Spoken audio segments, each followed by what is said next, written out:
നമസ്കാരം.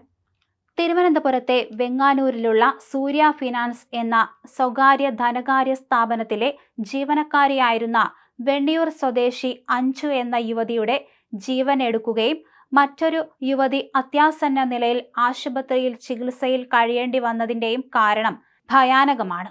സ്വർണം സ്ഥാപന ഉടമ അറിയാതെ തിരിമറി നടത്തിയിരുന്നവരാണ് ആത്മഹത്യയ്ക്ക് ശ്രമിച്ചവരും പ്രതിയാക്കപ്പെട്ട പിടിയിലായ സിന്ധുവും. അഞ്ജു ജീവനൊടുക്കുന്ന അവസ്ഥയിലേക്ക് എത്തിയതിൽ സിന്ധുവിന്റെ പങ്ക് വലുതാണെന്നാണ് പോലീസ് അന്വേഷണത്തിൽ വ്യക്തമാക്കിയിരിക്കുന്ന കാര്യം. ഗുരുതരാവസ്ഥയിലായിരുന്ന യുവതി ഇന്ന് മരിക്കുകയും ചെയ്തു. അതുകൊണ്ട് തന്നെ ഈ ഒരു സംഭവത്തിൽ 2 പേരാണ് മരിച്ചിരിക്കുന്നത്. സ്വകാര്യ സ്വർണ്ണപ്പണയ സ്ഥാപനത്തിലെ സ്വർണം കൈക്കലാക്കി തട്ടിപ്പ് നടത്തിയ കേസിൽ പ്രതി സിന്ധുവിനെതിരെ ആത്മഹത്യാ പ്രേരണാ കുറ്റം ചുമത്തിയാണ് FIR രജിസ്റ്റർ ചെയ്തിരിക്കുന്നത്. യുവതികൾ സ്വർണം തിരികെ ആവശ്യപ്പെട്ടപ്പോൾ ലഭിക്കാതെ വന്നതോടെയാണ് യുവതികൾ ആത്മഹത്യാ ശ്രമം നടത്തിയത്. പണയം വെച്ചവർ സ്വർണം തിരികെ എടുക്കാൻ എത്തിയപ്പോഴാണ് ജീവനക്കാർ വെട്ടിലായത്. ഇതോടെ ഇവർ സ്വർണം ആവശ്യപ്പെട്ട് സിന്ധുവിനെ വിളിക്കുകയായിരുന്നു. എന്നാൽ യുവതികളെ കബളിപ്പിച്ച് പണം തട്ടാൻ യുവതി ഇതിനോടകം തന്നെ പ്ലാൻ ചെയ്തിരുന്നു. സ്വർണം തന്നതിന് തെളിവില്ലെന്നാണ് സിന്ധു പറഞ്ഞത്.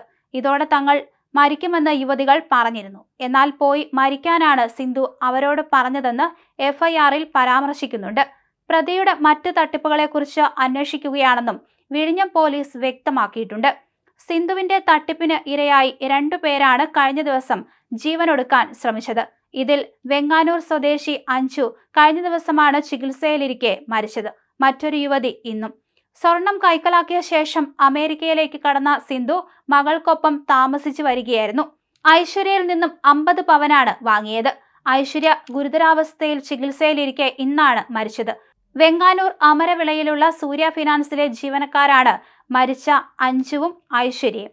പ്രതി സിന്ധുവിന്റെ മകൻ രാഷ്ട്രപതിയുടെ പൈലറ്റും ഭർത്താവ് വിരമിച്ച സൈനിക ഉദ്യോഗസ്ഥനുമാണ്. ശനിയാഴ്ച രാത്രി 10 മണിയോടെയാണ് സിന്ധു അറസ്റ്റിലായത്. ഇവരുടെ മൊബൈൽ ഫോണിൽ നിന്നും പോലീസിന് നിരവധി തെളിവുകൾ കിട്ടിയിട്ടുണ്ട്. കൂടുതൽ പേർ ഇവർക്കെതിരെ പരാതിയുമായി രംഗത്ത് വന്നിട്ടുണ്ട്. പാപ്പനംകോട് മറ്റൊരു ബാങ്കിംഗ് സ്ഥാപനം നടത്തിയപ്പോഴും സിന്ധു ചില തട്ടിപ്പുകൾ നടത്തിയതായി സൂചനയുണ്ട്. പോലീസ് അന്വേഷണത്തിൽ പുറത്തുവരുന്ന വിവരങ്ങൾ അനുസരിച്ച് ഇവരുടെ ആത്മഹത്യാ ശ്രമത്തിന് സ്വർണം സംബന്ധിച്ച ഇടപാടാണ് കാരണം. സൂര്യ ഫിനാൻസിന്റെ വിഴിഞ്ഞം അമരവിള ശാഖകളിൽ പണയമിരുന്ന യഥാർത്ഥ ഉടമകളുടെ സ്വർണം ഈ ജീവനക്കാരികൾ ചേർന്ന് സുഹൃത്തായ സിന്ധുവിന് മറിച്ചു നൽകുകയായിരുന്നു. 1ഉം 2ഉമല്ല 70 പവൻ സ്വർണമാണ് ഇത്തരത്തിൽ ബാങ്കിൽ നിന്നും ഇവർ പുറത്തേക്ക് കടത്തിയത്. ബാങ്കിലെ സ്വർണം സിന്ധുവിന് കൊടുത്ത് പുറത്തുള്ള മറ്റ് സ്ഥാപനങ്ങളിൽ ഉയർന്ന തുകയ്ക്ക് പണയം വെപ്പിക്കുന്നതിലൂടെ ഈ ജീവനക്കാരികൾക്ക് വലിയ തുക കമ്മീഷനായി ലഭിച്ചിരുന്നു എന്നാണ് വിവരം. കുറച്ചു നാളായി ഈ ബിസിനസ് സുഗമമായി നടന്നു വരികയായിരുന്നു.